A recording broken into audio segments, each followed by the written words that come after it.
Taman sat in the corner of the dirty cargo bay, his hands shaking as he stared at the ticket on his data pad. One way, no return. That was exactly what he wanted.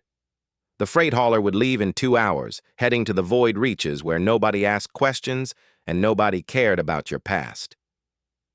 He looked around the spaceport. It was small and falling apart, located on a colony world so far from Earth that even the government had forgotten about it. Perfect.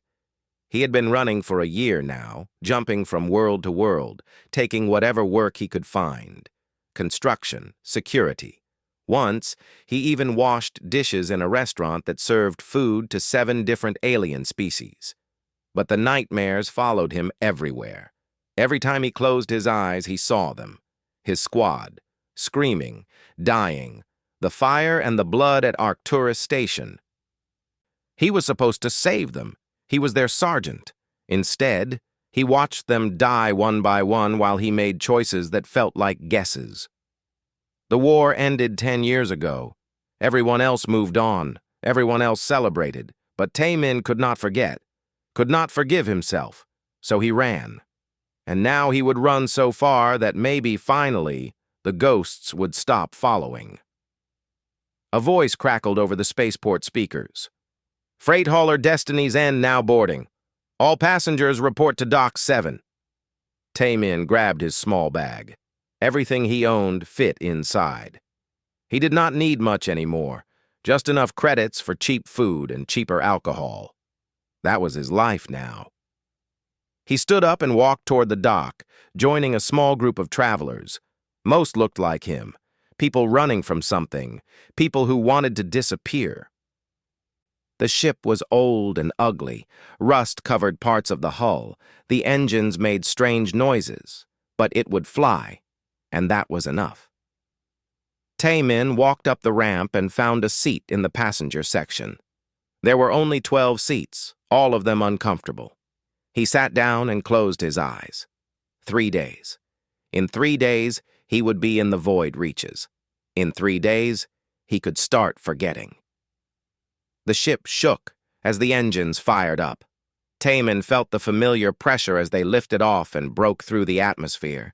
Soon they were in deep space, surrounded by darkness and stars. The other passengers talked quietly or slept. Taman just stared out the window, watching the stars blur as the ship jumped into faster-than-light travel. The first 2 days passed slowly.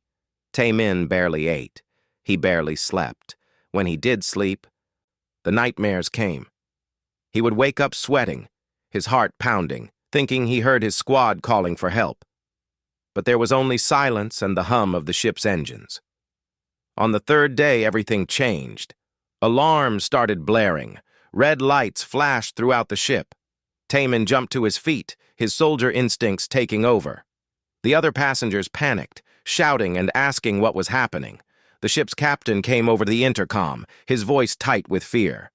"We are being intercepted. Everyone stay calm. Repeat, we are being intercepted by an unknown vessel." Taman moved to the window. He saw it. A ship, sleek and dark, moving alongside them like a hunting cat. It was small but fast, and it had weapons. The freight hauler did not stand a chance. "This is a civilian vessel," the captain's voice said over the radio. "We carry no weapons and no valuable cargo. Please state your intentions." No response. The other ship just matched their speed, staying close. Then there was a loud clang, the sound of something attaching to their hull. A docking tube. Someone was boarding them. The passengers screamed. Some tried to run deeper into the ship. Taman stood still, his mind calculating. Pirates would want money. Slavers would want bodies. Either way, running would not help. He moved to a position near the airlock, watching. The airlock door hissed open. Taman expected a gang. He expected multiple attackers. Instead, only one figure stepped through. She was tall and moved like liquid shadow. Her body was humanoid but covered in short fur, marked with scars that looked deliberate. Ritual markings. Her face was feline, with sharp teeth visible when she breathed. One of her eyes was natural, golden and fierce. The other was mechanical, glowing with cold blue light. She wore armor that had seen many battles, and she carried weapons that looked well used. A Vraxi. Taemin recognized the species, hunters, warriors. They lived for honor and the chase. But what was a Vraxi doing out here? She scanned the cargo bay, her mechanical eye flickering. Then it locked onto Taemin. She walked straight toward him, ignoring the other passengers completely. Taemin tensed. His hand moved instinctively to his belt, but he carried no weapon. He had left that life behind. The Vraxi stopped 3 feet away. She was taller than him by half a foot. She stared down at him with both eyes, one warm gold, one cold blue. When she spoke, her voice was rough and accented, like she did not use human language often. Taemin, former sergeant, Human Liberation Corps. You are found. His heart stopped. How did she know his name? How did she find him? I don't know what you're talking about, he said, his voice flat. Wrong person. The Vraxi's lips pulled back, showing more teeth. It might have been a smile, it might have been a threat. No, right person. I track you for 3 months. 12 worlds. You run fast. But I run faster. What do you want? Taemin asked. His hands were shaking again, but this time from anger, not fear. He came so far. He was so close to disappearing. And now this. Not what I want, Jiwoo said. She tapped her chest. Jiwoo, Huntress, 3rd pack. I am hired, paid to find you. Paid to bring you back. I'm not going back, Taemin said firmly. Tell whoever hired you that I'm done. The war is over. I'm out. Jiwoo's mechanical eye whirred, focusing. War is not over. War comes again. Worse than before. You are needed. No, Taemin said. He felt the old panic rising in his chest. I'm not a soldier anymore. Find someone else. Cannot, Jiwoo said. She moved to the ship's control panel near the airlock, her claws tapping on the keyboard with surprising precision. You go wrong direction, broken soldier. You run to danger, not from it. What are you talking about? Taemin demanded. Jiwoo pulled up a star map on the panel's screen. She pointed to a region marked in red. Void reaches. You go here, yes? You want to hide here? That's none of your business. This sector is dead in 2 weeks. Maybe less. Jiwoo's voice was hard. Something wakes in the darkness. Something hungry. Something that eats worlds. It comes this way. You fly toward death. Taemin stared at the map. He did not believe her. He did not want to believe her. You're lying, trying to scare me into going back. No lie, Jiwoo said. She tapped her chest again, over her heart. I lose my pack to this thing. 30 warriors, all dead, eaten. I track you because if you go there, you die stupid death. Not warrior death. Waste. She moved to the ship's navigation system. Her claws flew over the controls. Alarms beeped as she overrode the captain's commands. What are you doing? Taemin shouted. He moved toward her, but she was faster. She grabbed his arm with one hand, her grip like iron, and held him in place while she finished typing with the other. I change course, Jiwoo said. We go different direction now. We go to Threshold Station. We go where you are needed, where you can fight with honor, not run like prey. Let go of me. Taemin tried to pull free, but she was incredibly strong. You can't just hijack this ship. Already done, Jiwoo said. She released him and stepped back. The ship's engines changed pitch. They were turning, changing course. Captain will understand. I pay him for fuel and time. He not complain. Taemin wanted to hit her. He wanted to fight. But he was tired. So tired. And something in her scarred face, in that cold blue mechanical eye, told him she was not lying about the danger.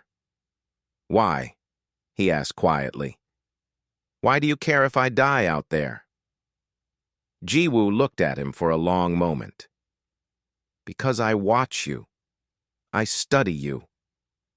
I see broken soldier who runs from ghosts, but I also see records. I see what you do at Arcturus. You save lives when no one else could.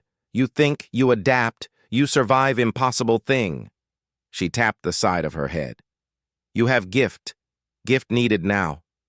Galaxy needs warriors who think, not just warriors who fight. I got my people killed, Taemin said bitterly. No, Jiwoo said. You keep them alive longer than possible. Reports say miracle. Reports say you should all be dead in first hour. But you last 5 days. You get 7 survivors out. That is not failure. That is victory against darkness. Taemin felt something break inside him. He slumped against the wall. I can't do it again. I can't watch more people die. Jiwoo stepped closer. When she spoke, her voice was softer but still fierce. Then come and make sure fewer die. Come and use your gift where it matters. Death finds you anyway, broken soldier. Choose warrior death, not coward death. She turned and walked back to the airlock. Before she left, she looked back at him. 3 days to Threshold Station. You have 3 days to decide. Fight or hide. But know this. Hiding time is over. For all of us. The airlock closed behind her. Moments later, Taemin heard her ship detach and fly away. The freight hauler continued on its new course, heading toward Threshold Station. Heading back toward war. Taemin slid down the wall and sat on the floor, his head in his hands.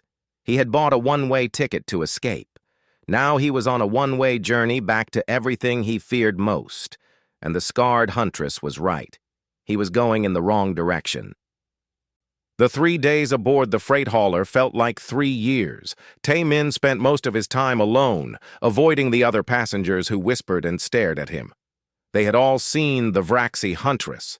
They had all heard her words. Now they looked at him with a mixture of fear and curiosity.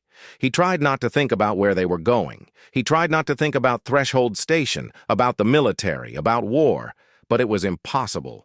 Every time he closed his eyes, he saw 2 things now. The old nightmare of Arcturus Station, and the new image of that star map with the red zone spreading like blood. On the second day, Jiwoo's ship returned.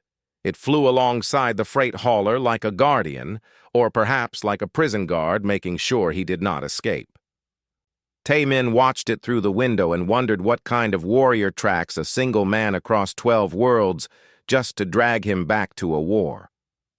On the 3rd day, Threshold Station appeared. It was massive.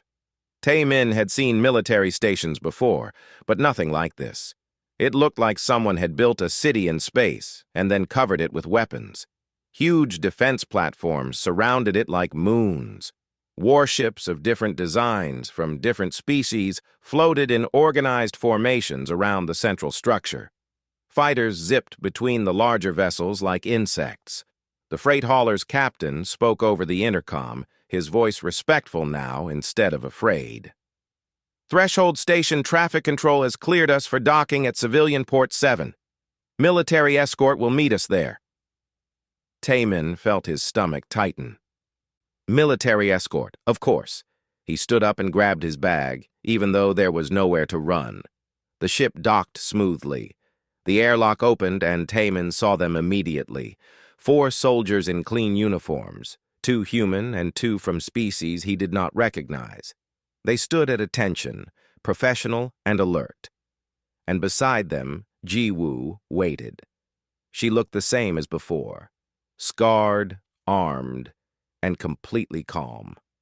One of the human soldiers, a young woman with corporal stripes, stepped forward. Taemin, former sergeant, please come with us. Admiral Hansol is waiting. The name hit him like a punch. Hansol, his former commanding officer, the woman who had led the defense of Arcturus Station, the woman who had given him the orders that haunted his dreams. She was here. She was waiting for him. I don't have a choice, do I? Taemin asked quietly. The corporal's expression softened. Everyone has choices, sir, but the Admiral respectfully requests your presence. It's important. Taemin followed them through the station. Threshold Station was organized chaos. Soldiers ran past carrying equipment. Officers shouted orders. Alarms beeped constantly. Display screens showed maps of star systems, fleet positions, and long lists of data he could not read from a distance. Everyone looked tired. Everyone looked worried.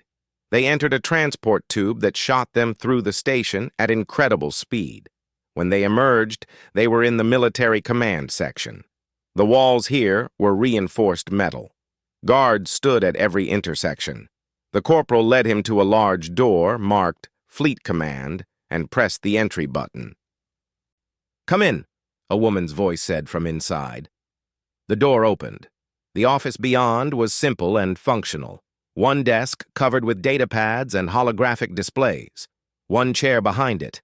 One window showing the fleet of ships outside. And standing at that window, looking out at the darkness of space, was Admiral Han Sol. She had aged. Her black hair, which had been pure black 10 years ago, was now streaked with gray. Lines creased her face around her eyes and mouth. But she stood straight and strong, and when she turned to face him, her eyes were just as sharp as he remembered. "Tae Min," she said, not sergeant, not soldier, just his name. "Thank you for coming." "I didn't have much choice," he said. He heard the bitterness in his own voice and did not care. Han Sol nodded slowly. "I know. And I'm sorry." "I'm sorry for sending Jiwoo after you. I'm sorry for forcing you here.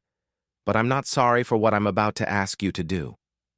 "I'm not a soldier anymore," Tae Min said. "I can't help you." "You're wrong," Han Sol said. She tapped a control on her desk, and the window turned into a massive display screen. Images appeared. Planets, space stations, colonies. 3 months ago, we lost contact with Outpost Rim 7. Population, 3 million. We sent a scout ship to investigate. It found nothing. No station, no debris, no bodies, just empty space and some strange readings. Another image appeared. Another planet. 2 months ago, Perimeter Colony 12 went dark. Population, 8 million. Same result, nothing left. More images, more worlds, more empty spaces where life used to exist. Last month, we lost 5 more colonies. This week, 3 outposts on the edge of explored space simply vanished. 12 billion beings, Timon. Gone. And we finally know what's taking them. The screen changed. Tae Min saw something that made his blood turn cold. It was a ship, but not like any ship he had ever seen. It was huge, the size of a small moon, and it was alive. He could see organic material mixed with metal, tentacles and machines working together. Parts of it pulsed like a beating heart. "We call them the Devourers," Han Sol said quietly. "We don't know where they came from. We don't know what they want. But we know what they do. They consume.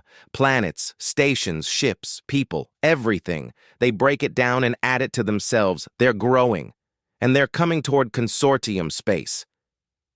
Tae Min stared at the image. He wanted to look away but could not. "How many?" "We've confirmed 17 hive ships so far. We think there might be more. Each one carries thousands of smaller ships, millions of organisms. They don't talk. They don't negotiate. They just eat." Han Sol changed the image again. Now it showed a battle. Consortium ships fighting against swarms of smaller devourer vessels. It was a massacre. The consortium ships fought well, but they were overwhelmed by sheer numbers. One by one, they fell. This was the 4th battle group, 300 ships, good crews. They held for 6 hours before being completely destroyed. We recovered 2 escape pods, 21 survivors out of 40,000. She turned off the display and looked directly at Tae Min. "We're losing. Every engagement we learn more about them. Every engagement they adapt faster. Our best strategists say we have maybe 6 months before they reach the core worlds. Earth, the Vraxi homeworld, the Threnid crystal systems. Billions will die. Maybe trillions." "Why are you telling me this?" Tae Min asked. His voice sounded strange in his own ears. Because I need you, Han Sol said simply. I'm building a special unit, multi-species, the best warriors, the best thinkers from every major consortium race. Their job is to hit the Devourers where they're vulnerable. Strike fast, gather intelligence, disrupt their operations. I need a tactical leader, someone who can think 3 moves ahead, someone who can adapt when everything goes wrong, someone like you. You're insane, Taemin said. I failed at Arcturus. My squad died because I hesitated. I made the wrong choices. You made the only choices that gave anyone a chance to survive, Han Sol said. Her voice became harder, more intense. I've read the reports, Taemin. I've watched the recordings. You held that position for 5 days against an enemy that should have overrun you in 1 hour. You managed supplies, rotated your people for rest, predicted enemy attack patterns, and found weaknesses nobody else saw. You saved 7 lives when the expected survivor count was 0. 19 people died, Taemin said. 19 people under my command. And 7 lived because of you, Han Sol countered. In war, we don't get perfect outcomes. We get the best outcomes possible under impossible circumstances. You gave your people that, and now I need you to do it again, on a larger scale, against an enemy that threatens everything. Taemin shook his head. Find someone else. There are thousands of tactical officers better than me. Name one, Han Sol said. Name one tactical officer who survived an impossible situation through pure adaptation and creative thinking. Name one who understands that sometimes the rules don't work and you have to make new ones on the spot. Taemin said nothing. He could not think, could not process. The weight of what she was asking crushed down on him. The office door opened. Jiwoo entered, moving silently despite her weapons and armor. She stood beside Han Sol and looked at Taemin with her mismatched eyes. Tell him, Han Sol said to Jiwoo, tell him what you told me. Jiwoo was quiet for a moment. When she spoke, her rough voice was softer than before. I lose my pack to Devourers. We scout mission. We find hive ship. We study it, prepare to report. But it find us first. It send hunters, biomachines fast and smart. She touched one of the scars on her face. We fight hard, we kill many, but they keep coming. They adapt to our weapons, they learn our tactics. One by one my pack falls, my sisters, my brothers. 29 warriors, best of best. I escape only because they sacrifice themselves. They buy time for me to run. Her mechanical eye glowed brighter. I track you because I study human military history while I heal. I read about impossible battles. I read about Arcturus. I read about Sergeant who saved lives against all odds. I think this is warrior I need. Warrior who not just fights, but thinks. Warrior who finds way when no way exists. She stepped closer to Taemin. You run from your past, I understand. I want run too. But running not save galaxy. Running not honor those who die. Fighting save galaxy. Using your gift, your mind, that honors the dead. That gives meaning to their sacrifice. Taemin felt something inside him crack. These words, from a warrior who had lost everything, from a huntress who had every reason to give up, but chose to fight instead. He looked at Han Sol, then at Jiwoo, then at the window showing the fleet of ships preparing for war. I'll do one mission, he finally said. Just one. If I survive, you let me go. No more hunting. No more forcing. You give me transport to wherever I want to go, and you forget I exist. Han Sol and Jiwoo exchanged a glance. Han Sol nodded. Agreed. One mission. If you survive and still want to leave, I'll personally arrange your transport. No strings attached. She extended her hand. Taemin looked at it for a long moment, then shook it. Her grip was firm, and he saw something in her eyes. Relief, and maybe a little bit of hope. The unit is called Vanguard Initiative, Han Sol said, releasing his hand and moving to her desk. She pulled up files on a holographic display. 6 members. You'll meet them tomorrow. Your first mission briefing is in 2 days. Ji-Woo will be your partner. She insisted on it. Tae-min looked at the Vraxi Huntress. She showed her teeth in what might have been a smile. I drag you back. I make sure you survive. Blood debt, honor debt, we fight together.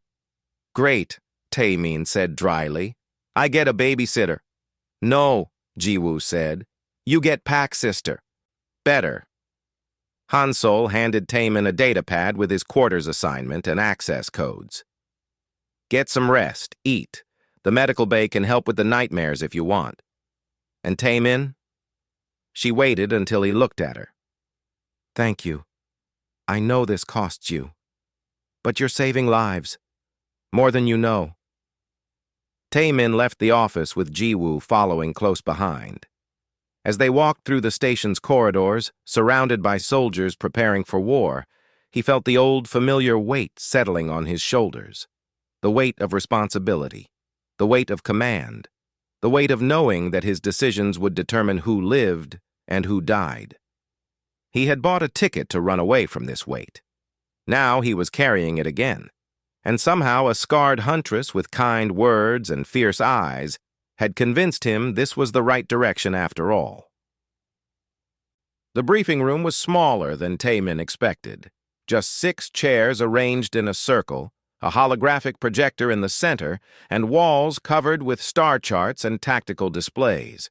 He arrived early, his soldier instincts overriding a year of trying to forget military habits. Ji-Woo was already there, sitting with perfect stillness, her weapons laid out on the table in front of her for cleaning. You sleep? She asked, without looking up from her work.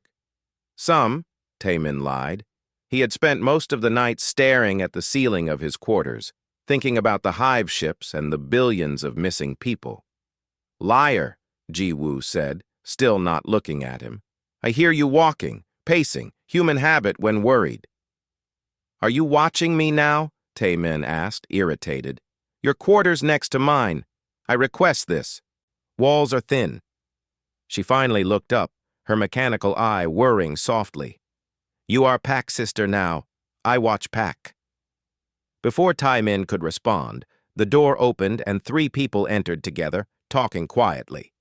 The first was a Threnid, a crystalline being that caught the light and scattered it in rainbow patterns. Tae-min had never seen one in person before. The crystal structure formed a vaguely humanoid shape, about 5 feet tall, with delicate-looking limbs that somehow supported the weight. Inside the transparent crystal body, energy pulsed like a slow heartbeat in shades of blue and green. Kale, the Threnid said, their voice musical and strange, like wind chimes. Engineer and technical specialist. My pronouns are they and them. The crystal being moved to a chair and sat carefully. The second person made Tae-min freeze. She was human, probably in her early 30s, with short black hair and mechanical enhancements visible on her arms and neck. Cybernetic implants glowed softly under her skin, but it was her face that stopped him. He knew that face. Bo-Ra, she said quietly, meeting his eyes. Heavy weapons and pilot. We served together at Arcturus.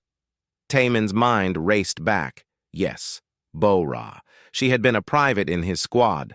Young, barely 19 during the siege. She had been one of the 7 survivors. He remembered her covered in blood, her arm badly injured, still firing her weapon at the enemy even as they evacuated. I thought, Tae-min started, then stopped. What could he say? I thought you would hate me. I thought you blamed me for what happened. I volunteered for this unit when I heard you were leading it, Bo-Ra said. Her smile was small but genuine. You saved my life, Sergeant. Saved all of us. I figured I owed you.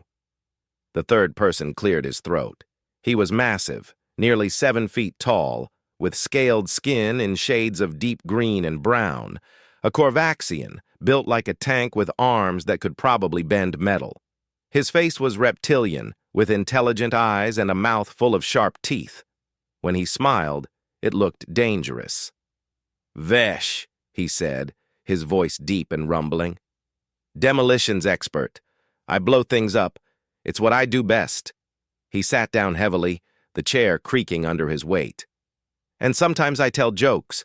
The jokes are better than the explosions, trust me." "Doubtful," Jiwoo muttered, but there was a hint of amusement in her voice. The door opened one more time. The person who entered was small and seemed fragile compared to the others. She was humanoid, but with pale blue skin that seemed to shimmer slightly. Her eyes were large and entirely silver, with no visible pupils. Delicate marks covered her face and arms, patterns that glowed faintly. A sylphid, Taemin realized, a telepathic species known for their mental abilities.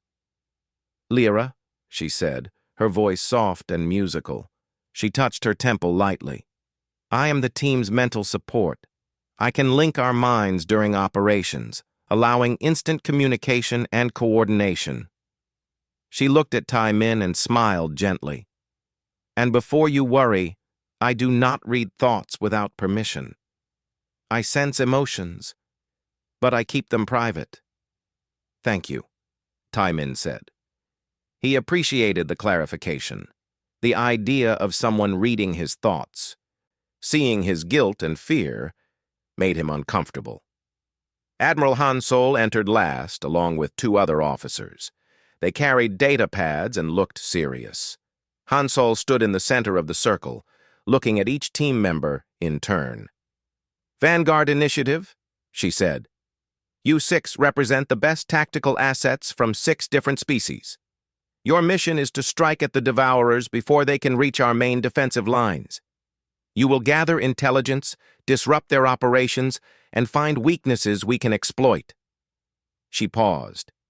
"This is dangerous work.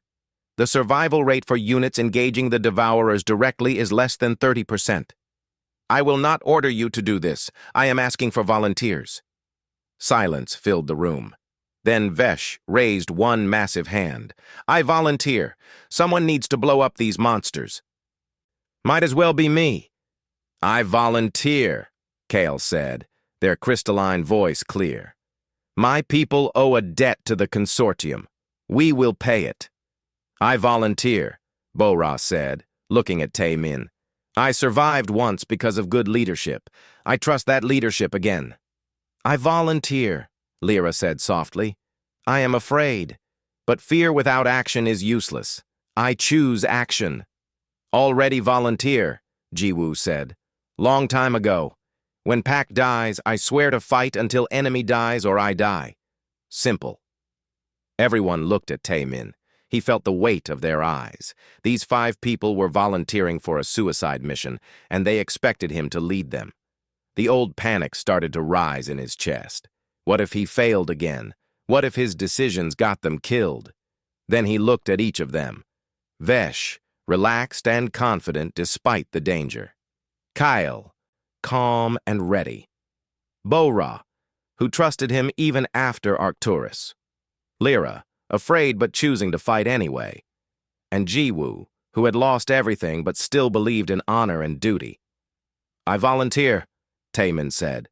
The words felt heavy in his mouth. "One mission. We do this right." Hansol nodded, something like respect in her eyes. "Your first operation begins in 48 hours.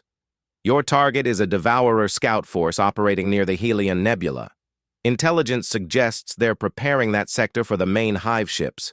Your job is to plant monitoring beacons and assess their strength. Get in, plant the beacons, get out. Low risk, high-value intelligence." She activated the holographic projector. A star map appeared showing a dense nebula and several markers indicating Devourer activity. "You'll use a stealth corvette. The Shadow Wind. Fast, quiet, armed for defense but not assault. Your pilot will be Bo-Ra. Kyle will handle the technical aspects of the beacons. The rest of you provide security and support." One of the officers stepped forward and began explaining the technical details. Taemin listened, but part of his mind was already working through scenarios, entry points, escape routes, what could go wrong, how to respond. It was like his brain was waking up after a long sleep. After the briefing ended, The team stayed to discuss tactics. Tai Min found himself naturally falling into a leadership role, asking questions, suggesting approaches, listening to input from each team member. They were good, experienced, they knew their specialties, but they needed coordination, a plan that used each person's strengths. "We split into 3 pairs, Tai Min said, sketching positions on a tactical display. Jiwoo and I take point, establish a secure perimeter.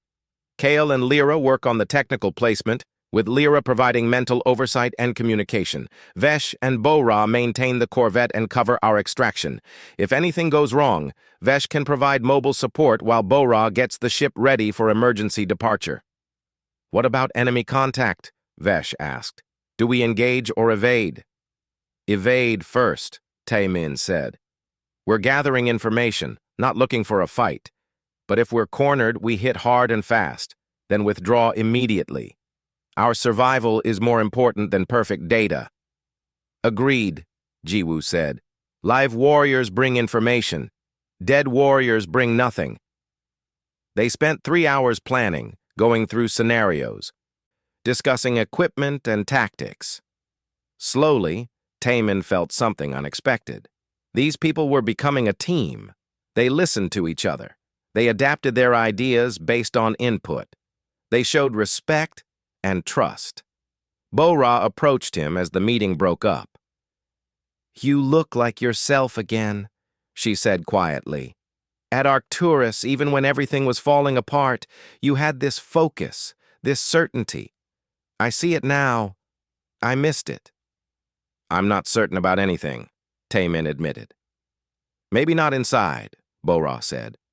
"But you plan like you are. You lead like you are. And that's what we need." She hesitated, then added, "I had nightmares too, after Arcturus, for years. I still do sometimes. But serving again, fighting again, it helps. Gives the nightmares context, gives them purpose." After she left, Jiwoo walked over. "Good start," she said. "You think like leader? Now you need believe like leader." "I'm trying," Tai Min said.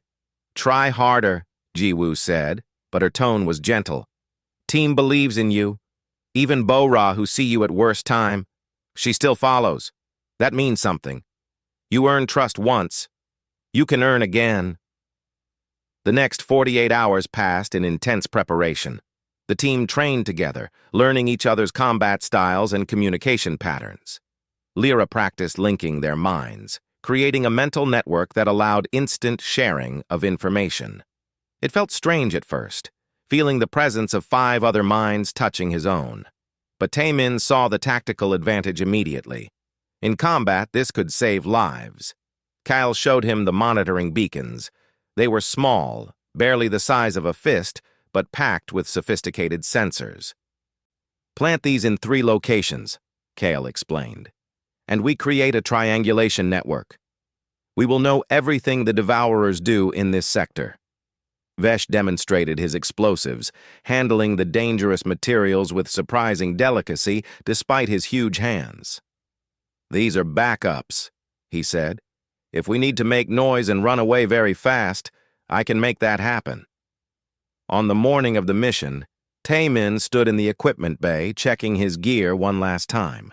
His rifle was clean and loaded, his armor was sealed and tested, his supplies were packed efficiently. Everything was ready, but his hands still shook slightly.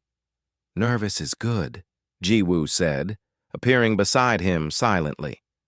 "Nervous means you care about living, care about team. Is when you not nervous that you make mistakes." "I just don't want to fail again," Tai Min said quietly. "Then don't," Jiwoo said simply. She placed one clawed hand on his shoulder, surprisingly gentle. "Use fear. Turn into focus. Is what good warriors do. Is what you do at Arcturus. Is what you do today." The Shadow Wind was a beautiful ship, sleek and black, designed for stealth rather than power. Bo-Ra sat in the pilot's seat like she was born there, her cybernetic enhancements linking directly with the ship's systems. The rest of the team strapped into their seats as the ship lifted off from the station. As they flew toward the Helion Nebula, Taemin looked at his team. 5 people who trusted him. 5 people whose lives depended on his decisions. The old weight was there, but somehow it felt different now. Not crushing. Shared. Shadow wind approaching target zone, Bo-Ra announced. Going full stealth mode. Welcome to the fight, Vanguard. And for the first time in years, Taemin felt like he was exactly where he needed to be. The mission to the Helion Nebula had been successful. The Vanguard planted their beacons and escaped with valuable intelligence, but it had not been easy. They encountered a devourer hunter organism, a massive creature that nearly killed them before Taemin's quick thinking and the team's coordination brought it down. They returned to Threshold Station as heroes, but Taemin saw the truth in the data they collected. The Devourers were adapting faster than anyone predicted. That first mission became many missions, weeks blurred together in a cycle of preparation, combat, and recovery. The Vanguard struck at Devourer supply lines, rescued survivors from fallen colonies, and gathered crucial intelligence about enemy tactics. With each mission, Taemin grew more confident in his role. With each mission, the team became closer, their trust in each other absolute. But the larger war was going badly. The consortium's defensive lines were collapsing. Reports came in daily of lost battles and destroyed fleets. The Devourers were pushing deeper into settled space, consuming everything in their path. Millions became billions of casualties. Entire species faced extinction. Taemin stood in the briefing room, studying the latest strategic maps. The red zones representing Devourer control had expanded dramatically. At this rate, the core worlds would be threatened within months. Hansol entered, looking more exhausted than ever. She had barely slept in weeks, coordinating the defense of dozens of star systems. Another fleet was destroyed at Covenant Station, she said without preamble. The 7th Battle Group, 800 ships. They lasted 3 hours. Taemin closed his eyes. 800 ships, hundreds of thousands of crew members. Gone. We're losing. Yes, Hansol said bluntly. We're losing. Our weapons work, but not well enough. Our tactics work, but not fast enough. The Devourers learn from every engagement and adapt. They're getting smarter. There must be something we can do, Taemin said. Some weakness we haven't found. Maybe, Hansol said. She pulled up a new file, marked with the highest security clearance. 3 days ago, your last mission to raid that Devourer neural hub. Kyle discovered something in the data. She activated a hologram. It showed a complex network diagram, streams of data flowing in intricate patterns. The Devourers aren't truly a hive mind. There's a central intelligence coordinating everything. A command structure located somewhere deep in the void reaches. Kyle thinks if we could locate and destroy this central intelligence, the entire Devourer force might collapse. Taemin studied the diagram. It made sense tactically. Cut off the head and the body dies. But the practical problems were enormous. The void reaches are huge. How would we even find this intelligence, and if we did, how would we get close enough to attack it? Kale is working on the location problem. The data patterns have a source point. With enough computing power and time, they can triangulate it. Hansol zoomed out, showing the scope of the search area. As for getting close enough to attack, that's where the Vanguard comes in. Taemin felt his stomach tighten. He knew what she was going to ask before she said it. We're designing a special ship. Fast, heavily shielded, armed with a prototype weapon based on human psychological warfare theories. The idea is to corrupt the Devourer's central intelligence with contradictory commands and viral information patterns. It might work. It might not. But it's the best chance we have. And you want the Vanguard to deliver this weapon, Taemin said. Yes. It would be a one-way mission. The ship is designed to punch through the Devourer defenses and deliver the payload. Survival odds are less than 5%. Probably less than 1%. Hansel met his eyes. I am not ordering this. I cannot order this, but I am asking for volunteers. Let me talk to my team, Taemin said. His voice sounded hollow. That evening, he called the team together in their common room. They had claimed a small space on the station where they could relax between missions. Right now, it felt less like a refuge and more like a death row cell. Taemin explained everything. The Central Intelligence, the mission, the odds. When he finished, silence filled the room. He saw different emotions on their faces: fear, determination, resignation, and something else: acceptance. Vesh spoke first, his deep voice calm. I always knew I would die in a big explosion. This is the biggest explosion possible. I'm in. My people believe death is simply a transformation of energy, Kyle said, their crystalline body pulsing with soft light. If my energy can save trillions of others, then the transformation is worthwhile. I volunteer. Lyra was quiet for a long time, her silver eyes distant. When she spoke, her voice was barely a whisper. I am terrified, more than I have ever been. But I sense the emotions of this station. Fear, despair, billions of minds crying out in the darkness. If there is a chance to stop that suffering, I must take it, even if I am afraid. Bora looked at Taemin with steady eyes. You saved my life once. Let me help you save billions more. I'm with you, Sergeant, all the way. Everyone turned to Jiwoo. The Vraxi Huntress sat perfectly still, her mechanical eye glowing in the dim light.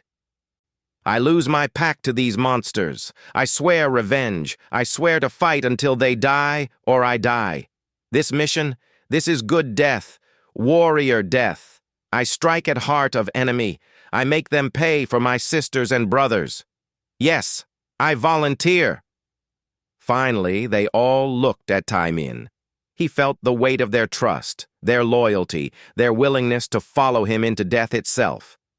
A year ago, he had been ready to die alone, drunk and forgotten in some frontier colony.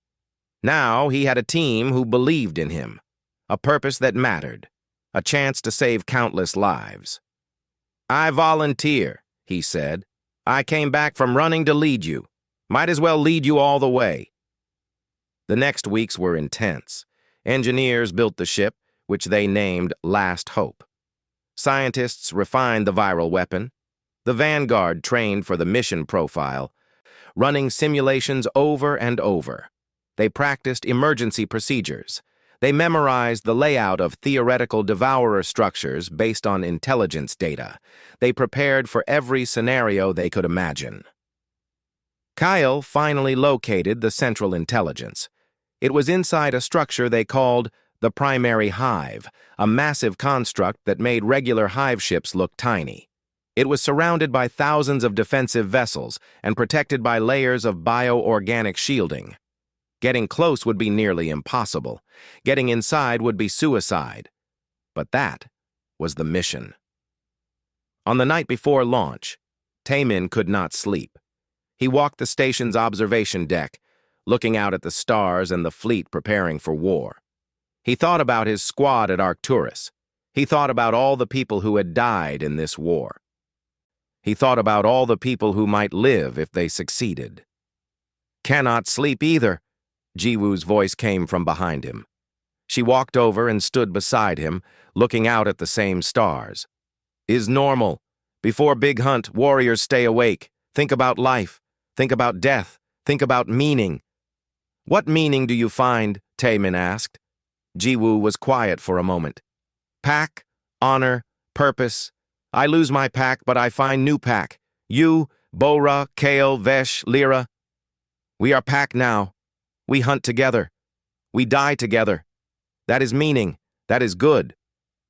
I spent a year trying to forget Arcturus, Taemin said. Trying to forget the people I lost. Now I'm going to die. And all I can think about is how I wish I had honored them better. Lived better. Instead of running. You honor them now, Jiwoo said firmly. You lead. You fight. You save lives. They would be proud. I am proud. You are good leader, good warrior, good pack brother. She placed her hand on his shoulder, her claws gentle. Tomorrow we fight biggest fight. Maybe we die, but we die with honor. We die protecting others, is best death warrior can ask for. And maybe we succeed. Maybe we live, either way we go together, as pack. Taemin felt something in his chest loosen. She was right. He was not alone anymore. He had a team, a pack. Whatever happened tomorrow, they would face it together. The next morning, they gathered at the Last Hope. The ship was beautiful in a dangerous way, all sharp angles and heavy shielding. Bo-Ra ran final checks on the systems, while Kyle loaded the viral weapon. Vesh packed enough explosives to destroy a small moon. Lyra prepared her mental techniques for maintaining the team link under extreme stress. Jiwoo sharpened her blades and cleaned her weapons with ritual precision. Admiral Hansol came to see them off. She looked at each team member, pride and sadness in her eyes. When she reached Taemin, she shook his hand firmly. "Thank you," she said, "for coming back, for leading them, for giving us a chance." "Thank you for dragging me back," Taemin replied. "I needed it, even if I didn't know it." "I have one more thing to tell you," Hansol said quietly, so only he could hear. "Your squad from Arcturus, the 7 who survived, they all volunteered to come on this mission with you. I told them no. But they wanted you to know. You inspired them. You still inspire them. Whatever happens out there, you did your duty." "You did more than your duty!" Taemin felt his throat tighten. He could not speak, so he just nodded. The Vanguard boarded the Last Hope. The airlock sealed behind them with a final hiss. Bo-Ra fired the engines, and the ship lifted away from Threshold Station. A massive fleet escorted them to the edge of Consortium space, where the Devourer forces waited in the darkness. "This is it," Bo-Ra said from the pilot's seat. "No turning back now." "Was there ever?" Vesh asked with a dark laugh. "We've been on this path since we joined. Might as well see where it leads." "It leads to the heart of darkness," Lyra said softly. "I can feel it. The central intelligence. It's vast, ancient, but it's also curious about us. It wants to understand what we are." "Then let's teach it," Taemin said. "Let's teach it that humanity and its allies do not surrender. We do not break, and we sure as hell do not let monsters eat our galaxy without a fight." The team checked their equipment one last time. They reviewed the mission plan. They said their private goodbyes to the lives they were leaving behind, and then Lyra linked their minds together, creating the mental network that would coordinate them during the mission. Taemin felt their presences in his consciousness. Vesh's calm confidence, Kael's logical analysis, Bo-Ra's fierce loyalty, Lyra's gentle support, and Jiwoo's burning determination. They were one team, one unit, one purpose. "Shadow Wind was our first mission together," Bo-Ra said. "Last Hope is our final one. Poetic, isn't it?" "Humans and poetry," Jiwoo muttered, but there was warmth in her voice. "Always with the words and meanings." "Speaking of which," Vesh said, "I have a joke. A human, a Vraxi, a Threnid, a Sylphid, a Corvaxian, and another human fly into a hive. The punchline is classified. Despite everything, despite the fear and the impossible odds, they laughed. They were going to die, they all knew it, but they would die together, fighting for something that mattered. And somehow, that made it bearable. The Last Hope accelerated toward the void reaches, toward the primary hive, toward their destiny. Behind them, the Consortium fleet prepared for the largest battle in galactic history. Ahead of them, the Devourers waited in their alien darkness.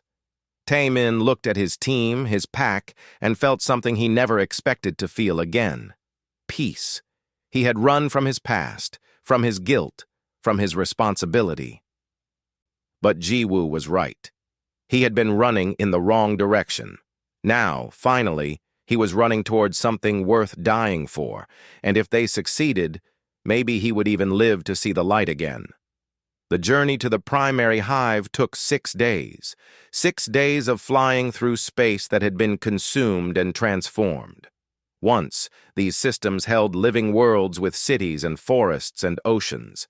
Now they were silent graveyards of metal and organic matter, stripped down to raw materials and rebuilt into something alien and terrible. The Vanguard did not talk much during the journey. Each member dealt with the approaching death in their own way. Vesh told jokes, though they became darker and less funny as they got closer. Kyle meditated in their crystalline way, their body pulsing with slow, rhythmic light. Lyra maintained the mental link but kept her own thoughts private, giving everyone space for final reflections. Bo-Ra flew the ship with absolute focus, treating every course correction like a sacred duty. Ji-Woo and Tai-Min spent hours together in the small observation room, watching the corrupted space pass by. They did not need to talk. After months of fighting together, they understood each other beyond words. She was his pack sister. He was her pack brother. That was enough. On the 5th day, they saw it, the primary hive. It was beyond anything they imagined. The structure was enormous, easily the size of Earth's moon, possibly larger. It pulsed with sickly bioluminescence, organic tissue mixed with metal in patterns that hurt to look at. Thousands of devourer ships surrounded it like flies around a corpse. And at its center, visible even from this distance, was something that radiated pure intelligence. The central mind, the heart of the invasion. "That's our target," Tai-Min said quietly. "That's what we need to destroy." "It's aware of us," Lyra whispered, her voice trembling. "I can feel it. It's studying us, curious about what we are, why we come." "Then let's give it something to be curious about," Bo-Ra said grimly. She checked the ship's systems one last time. "Everyone strap in. We're going in fast. The escort fleet will engage the outer defenses, but we'll be on our own once we break through." They moved to their stations. Tai-Min and Ji-Woo armed themselves with heavy weapons for close combat. Vesh prepared his explosives, setting timers and fail-safes. Kale linked directly with the viral weapon, ready to deploy it the moment they reached the core. Lyra focused her mental abilities, strengthening the link that connected them all. The last hope accelerated. Behind them, the consortium escort fleet, 500 ships strong, engaged the devourer forces. Explosions bloomed in the darkness. Ships died on both sides, but they bought time for the last hope to make its run. Bo-Ra pushed the engines to maximum. The ship shook and groaned under the stress, but it held together. They punched through the first defensive perimeter, shields absorbing hits from smaller devourer vessels. An alert screamed as a hunter ship gave chase, but Vesh launched a mine that caught it perfectly, destroying the pursuer in a ball of fire. "Second perimeter in 30 seconds, Bo-Ra announced. "This is going to get rough." Rough was an understatement. The last hope flew into a wall of defensive fire. Energy weapons tore at their shields. Bioorganic missiles tracked their movements with terrible precision. Bo-Ra flew like she was possessed, dodging and weaving through patterns that should have been impossible. Her cybernetic enhancements worked in perfect harmony with the ship's systems. "Shields at 40%, Kale reported calmly. "We can survive approximately 4 more minutes of this intensity before critical failure." "We'll be through in 3, Bo-Ra said through gritted teeth. She spun the ship, using the momentum to dodge 3 missiles at once. "Hold on!" They broke through the second perimeter. The surface of the primary hive loomed ahead, a nightmare landscape of pulsing tissue and metallic structures. Bo-Ra aimed for a large opening, something that looked like a docking bay or intake port. The last hope dove toward it. Defensive organisms erupted from the surface. They were massive, partially biological and partially mechanical, designed to destroy anything that got too close. One latched onto their hull with tentacles that sparked with electricity. Alarms blared as it began tearing through the outer armor. "I've got it," Vesh said. He armed a remote charge and detonated it at the exact point where the organism had attached. The explosion severed the tentacles, and the creature fell away. They entered the opening. Inside the primary hive was worse than outside. The walls were alive, pulsing with veins that carried strange fluids. Eyes opened and closed in the organic tissue, watching them pass. The air itself seemed wrong, thick and humid and full of unknown particles. Bo-Ra followed the path that Kale had calculated, heading deeper into the structure. They flew through corridors large enough to fit a battleship, past chambers filled with machinery and organisms working in terrible harmony. Everything here served the central intelligence. Everything here existed only to consume and expand. "The core is 3 kilometers ahead," Kale said, "but I am detecting massive interference. The central intelligence is aware of our presence and is actively trying to stop us." As if on cue, the corridor ahead filled with hunter organisms. Hundreds of them, crawling along the walls and ceiling, moving with coordinated precision. Bo-Ra could not fly through them. The ship would be torn apart. "Setting us down," Bo-Ra announced. "Looks like we're going the rest of the way on foot." The last hope landed in a chamber large enough to serve as a hangar. The moment the airlock opened, the hunters attacked. Taemin and Jiwoo were ready. They opened fire with precise bursts, taking down the first wave. Vesh used his massive strength to rip organisms apart with his bare hands, while setting explosive charges with the other. Kale projected energy shields that protected the team from incoming attacks. Lyra coordinated their movements through the mental link, letting them fight as one perfect unit. But there were too many. For every hunter they killed, 2 more appeared. The team was forced to retreat deeper into the chamber, their backs against the ship. They were getting overwhelmed. "We need to move now," Taemin shouted over the sound of weapons fire.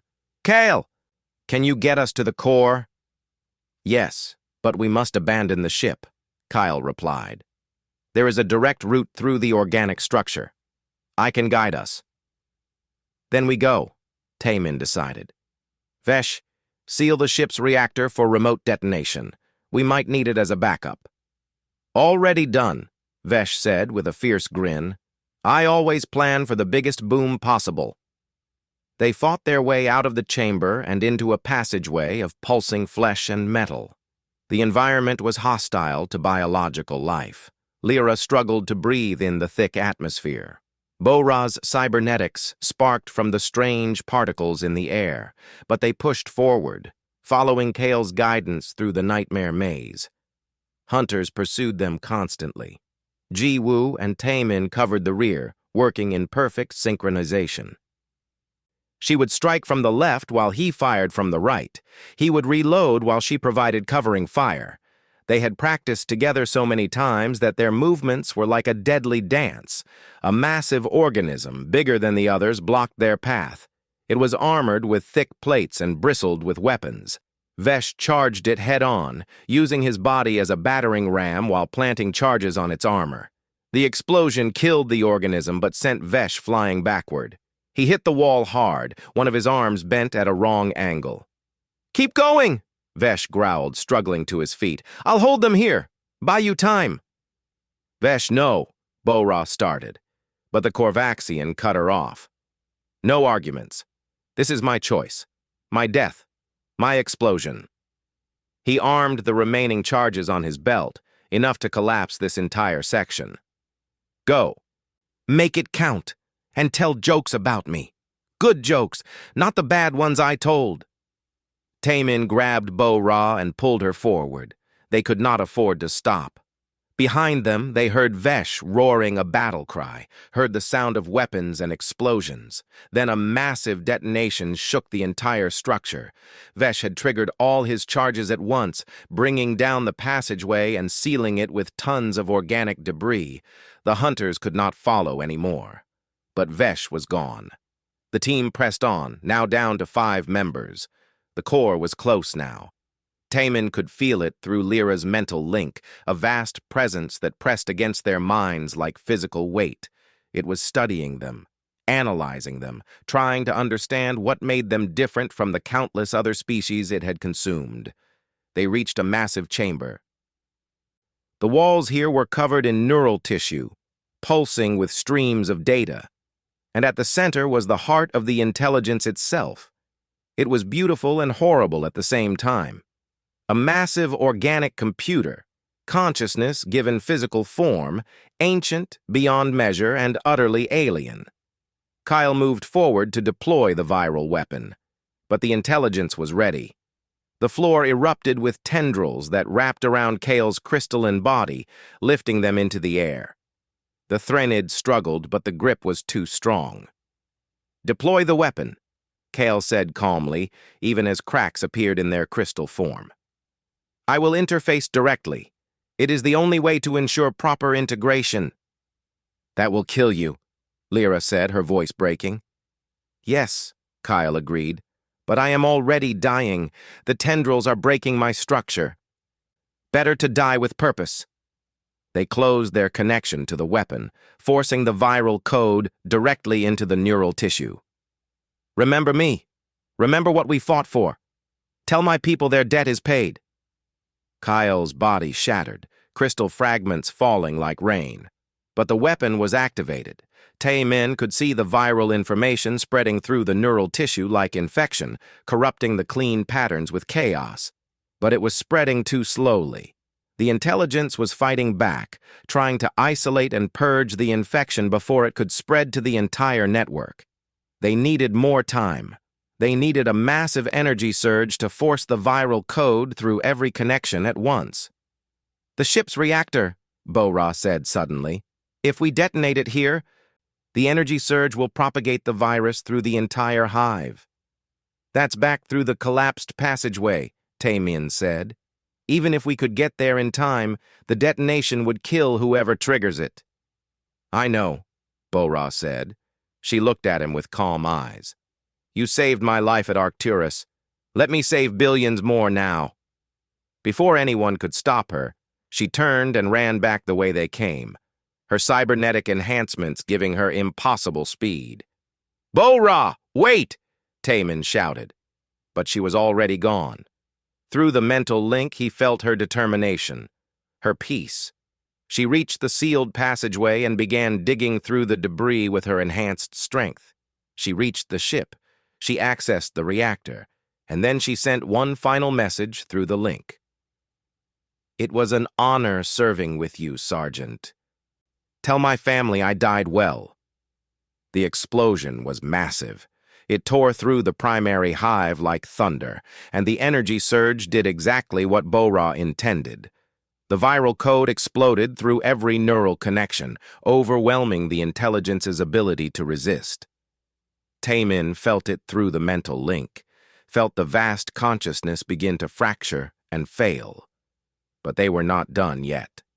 The hive was collapsing, but the intelligence was still fighting. Hunters poured into the chamber, protecting their master even as it died. Lyra stepped forward, her small body glowing with silver light. "I will hold them," she said. Her voice was stronger now, filled with terrible purpose. "I will block their minds, confuse their signals, but I cannot maintain it and keep the link to you. You must finish this yourselves." "Lyra." "You can't," Taemin started. "I can. I must." She smiled at him, tears running down her blue face. "I was afraid, but now I am not. Now I know what I die for. It is enough." Her glow intensified. The hunter stopped, confused by the overwhelming mental signal she was broadcasting. "Run! Finish the mission. I will give you the time you need." Jiwoo grabbed Taemin's arm and pulled him toward a small passage that led deeper into the core. Behind them, Lyra burned like a star, her telepathic power pushing beyond anything her species thought possible. She held the hunters at bay while her mind and body slowly burned out from the effort. Taemin and Jiwoo ran, They were the only two left now. 4 friends, 4 packmates, had given their lives to get them this far. They could not let those sacrifices be meaningless. They reached the very center of the intelligence. The neural tissue here was thick, pulsing wildly as the viral infection spread. The intelligence was dying, but it was taking time. Too much time. The structure might collapse before the virus could finish its work. "We need to accelerate the process," Jiwoo said. She looked at the neural tissue, then at the grenades on her belt. "Physical damage, combined with virus, it will finish faster." "That's suicide," Taemin said. "The moment you damage the core directly, it will defend itself. The entire structure will turn on us." "Yes," Jiwoo agreed. She looked at him with her mismatched eyes, one gold and warm, one blue and cold. "We knew this was one-way mission. We knew we would not return, but we make it count. We end this. We save Galaxy." She was right. He knew she was right.